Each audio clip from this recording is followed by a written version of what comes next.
Nice to meet you. You look great. Love the glasses. Thanks, buddy. Thanks. Awesome. Well, first off, thank you for doing this today. It's an honor to meet you. I've been a big fan of yours since I was a kid, man. And we got so much stuff to go over today. Really excited to talk about your vodka company. But firstly, I want to just kind of go back to the beginning and talk about, and for people who don't know, actually, it's really interesting is that you studied chemical engineering, even earning a Fulbright to MIT, because that was the same career your father had, and there were a lot of expectations placed on you to follow that path. But deep down, you weren't passionate about it and eventually made the tough choice to leave it behind and take a leap into acting. So, looking back, what did that leap teach you about trusting yourself, even when it meant going against your father's wishes? Um, yeah, well, look, I had this I had this sort of trauma from my dad because he was kind of violent guy. You know, he was an army officer. He was a big guy, and he was quite violent with me and my mom. So I think underneath this, trying to please him with the chemical engineering, I had this sort of I had this unrest inside, something I needed to express, something I needed to get out, and I I did some music. I was painting. I did some acting in school, high school, but when I finally came to New York and I started studying acting just for fun, I realized there was something in it for me, a way for me to express myself, to be emotional. I'd already tried to use it in martial arts, and I did quite well because, like a lot of guys who do contact sports, you may have that conflict with your father, as kind of sort of an incentive to be successful. So I think that was at the bottom of it. So when I felt that rush of excitement to be creative, then I knew that I didn't want to stay in chemical engineering. I wouldn't have been happy, and it wasn't that hard for me to make that decision to do something that really made me happy. Yeah, and actually during that time, Grace Jones brought you into the New York nightlife and art world, and it was in the early 80s. Places like Studio 54, where you met people like Andy Warhol. Do you remember any wild or memorable moments from that scene that really captured what that moment in time was like? Well, boy, there are a lot of moments. I mean, this is like they say, it's there's like 20 years between the introduction of contraceptives and AIDS, right? Where it was a little crazier. People were kind of following their urges. There were no cameras really out there. Nobody had to worry. I mean, Studio 54, I guess, was in itself encapsulated some of that time, where it was $20 to get in. But like somebody said, if they picked you outside and you pay the 20, you could do anything you wanted. There was no rules. There were no cops anywhere or anybody. So, and they didn't necessarily pick the most famous people. I mean, there was a famous headline, I think, at New York Post when Cher didn't get in. When she couldn't get in, that made headlines. I don't know if it was true or not, but Rebel was pretty smart about that. So I think Studio 54 with all the celebrities there. Michael Jackson. You have like Prince or David Bowie. They were all sitting there with everybody else, and then. You have the waiters with these little guys in gold shorts that everybody wanted to sleep with, and and up in the bleachers there was all kinds of stuff going on. I think I walked past there a few times, and it was kind of hardcore. So yeah, 54 was, I guess, yeah, it kind of encapsulated the late 70s, early 80s. But then it was there.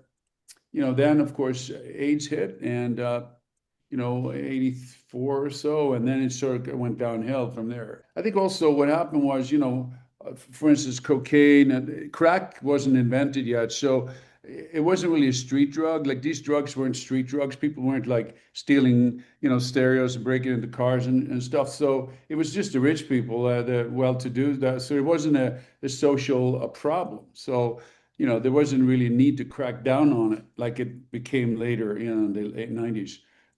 For sure, yeah. And also too, like, we talked about the 80s, and during that time, you went on to play Ivan Drago in Rocky 4, which many fans consider the most iconic Rocky of the films, because of the fight scenes, the training montages, and even that incredible entrance with James Brown performing "Living in America." But I want to know what it was like for you stepping into that role and being part of such an iconic chapter in the Rocky series.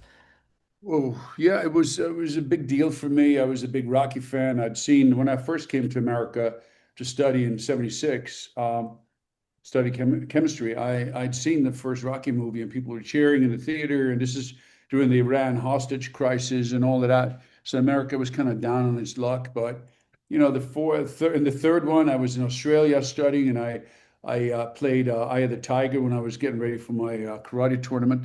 So that I ended up in number four was, only 2 years later was a bit crazy. I mean, 3 years later, it was. Yeah, it was a bit like a dream. I knew it was a big break. I did train for it very hard. I worked on the character. I got into the Russian officer kind of attitude, the chin up, the kind of not moving too much. And James Brown. Yeah, I mean, I knew I was a big fan of his. I liked R&B because I was a drummer when I was younger too, and yeah, to see him and live performing, and I was in my dressing room, in Vegas, and I didn't have any assistants, and it was just me and my boxing gear sitting there waiting, when am I on? And this guy, somebody knocks on the door. It's one of the black guys from the band, and he's like, "The Reverend Brown wants to see you," and I'm like, "Okay." And then I went to see the Reverend Brown, and he gave me, shook my hand and said, "Oh, wish you all the best and good luck." And it was funny because when he performed, he never did playback, and now he had to do sing back, playback actually, and he had to dance and do playback, and Sly had to show him how to move. It was hilarious because he always performed live, but now Yeah, of course he couldn't do that because it was a movie. So yeah. yeah, and actually speaking of James Brown on that topic, did you ever see that interview of him when he's like high as a kite, but it's so funny. He's like talking to a reporter and she's like, "Yeah, we gotta talk about you and your wife have some problems." He's like, "I want to talk about some music," and she's like, "Well, before we get to that," he's like, "Hey," like he's just going. I don't know if you've seen that interview. Yeah, I've seen it. I've seen it. Yeah, Isn't it so funny?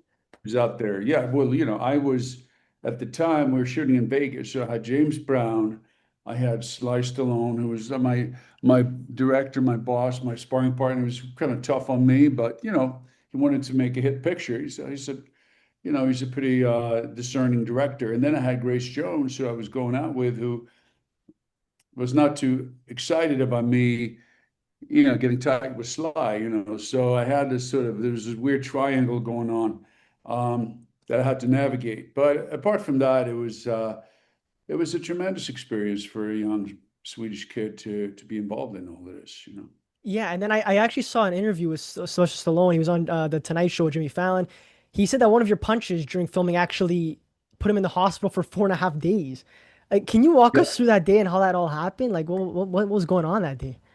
Well, who knows what happened, but we did punch each other to the body pretty hard. He hit me really hard, and he was my boss. He said, "Yeah, hit me hard, Adolph. Go ahead." So I did it, and he worked really hard. He was directing, producing, acting with me, and I was 10 years younger. I was a European heavyweight karate champion, and he kept up with me. I was pretty impressed, but by the end of, he was really burnt out by the end of that 2 week shoot in Vancouver, and then that's where we shot the fight because you couldn't go to Russia in those days, of course, with nuclear standoff. But yeah, I came back to LA, and the producer calls me and says, "Hey, Dolph, you have 2 weeks off." And I'm like, "Yeah, great." And he's like, "Sly's in the hospital." I'm like, "What?" And then I realized they said it was me, but who knows?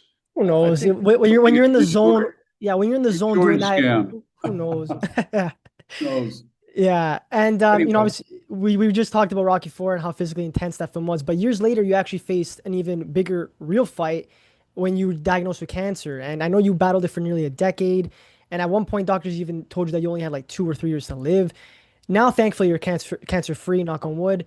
What did yeah. that journey teach you about resilience and staying strong when life puts you up against the ropes like that?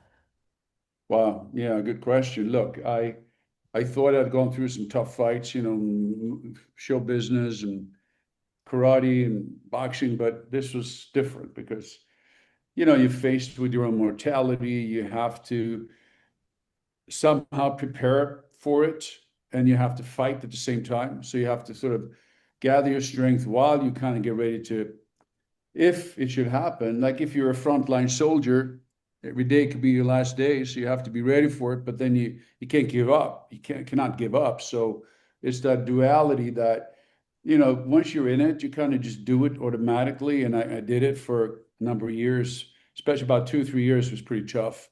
They gave me, 2 years or something like that. And then at some point they said it was just a few months just before I switched doctors. But, you know, um, after you, after your NED, they say no evidence of disease, which I have had now, been there for about 2 or 3 years. It kind of comes up, and you get sort of PTSD. It's like when you're in a very uh, dangerous environment, and it's out of your control. If you're a soldier, for instance, you come back from Iraq, and everybody's cheering. He made it. His friends get killed. Well, what does the guy do 2 months after he comes back? Puts a gun in his mouth. It's like, what the hell? What happened? And that's why I did a lot of therapy on that, counseling too. It's called survivorship therapy. So the fight was tough, but I also learned that, you got to find a new baseline after you're done. And I think that's what I've done. And certainly it does. Every day I'm happy to be alive, and anything that's given to me by the universe is a positive thing. However you look at it, it's the only way to look at it. For sure, man. And yeah, I can tell by your Instagram, man. You just the stuff you post is always so positive, and you're always putting people like I always have a smile on my face when I look at your stuff, and it's cool to see you doing all these cool projects. Like I want to bring up something really exciting that you and your wife you guys launched a vodka company called Hard Cut Vodka, and you finally got to put your chemical engineering background to use, which is awesome. I For people. know. Yeah, for people who don't know, it's made with Idaho russet potatoes, Rocky Mountain snowmelt water. How did the two of you come up with the idea? And can you tell us about the brand and where you see it heading? Oh, the brand is called Hard Cut Vodka, HC. You see it right here. The brand muscle, kind of flaunted. I wish I had that. Fortunately, no. Get your T-shirt. Let's Yes. start with a T-shirt. Yeah, it was 5, 6 years ago. I was with my girlfriend at the time. Now we married, but we went up to Santa Barbara, and I couldn't find a vodka I liked. I used to drink a lot of vodka earlier, but I'd stop because of the treatments and stuff. But now I was going to get up there and find a vodka, and I couldn't find one I liked. And I was complaining. And she said, "Well, why don't you make your own? I mean, you're Swedish. You played a Russian. You're a chemical engineer. You should be able to come up with something." And I said, thought about it for about 20 minutes. And I said, "Oh, that's a good idea. There aren't any new vodkas out there. The whole vodka section was kind of boring. And the last one that made it big was Tito's. And that was, a few years back. And so we started building this brand. We tried a bunch of vodkas. We found one in Idaho, which turned out to be really good because there are no tariff problems, or, it's US made, which is cool. It's potatoes, so it's very smooth. And we wanted to make it a little tougher, so we made it 45%, 90 proof. So it has a little more of a bite to it. And, we launched in California 4 months ago and doing pretty well. Yeah, and actually, it won a multiple awards too. Can you talk about that and like I guess the reception it's been getting from people? Thank you. Yeah, we won the San Francisco World Spirits Award, double gold last year. We won the American Distilling Institute this year, and also we just recently won one in the UK, gold medal there. Yeah, and I was out yesterday. I went and had a business lunch in Beverly Hills, and I brought a bottle, and there's a restaurant called Pastel where Il Pastel. It's been there forever. It's a nice place, and I just brought a bottle. I poured some shots for the bartenders, and they all love it, because it's super smooth, and you think it's going to give you that burn, but it doesn't.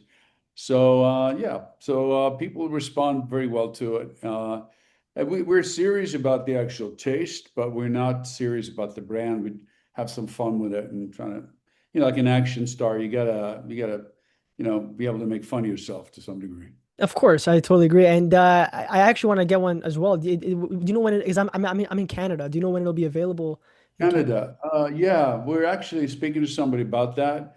I'd say 2026. Okay, perfect. Yeah, so just for our audience too. I mean, we have most of our audience is in the US, but for our Canadian audience, we'd like to hopefully when it comes out, we'll do a something with that. Maybe we can collaborate on something and try to get it out here too, get some eyeballs on it.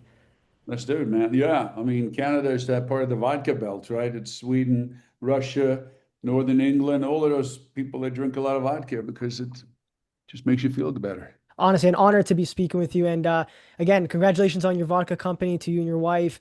And I can't wait to try it when it's available here. And we gotta stay in touch, man. Thank you very much. Let's do it, Adam. Thank you. Nice Thank you. speaking to you. Great. Nice speaking. Thanks. Take care.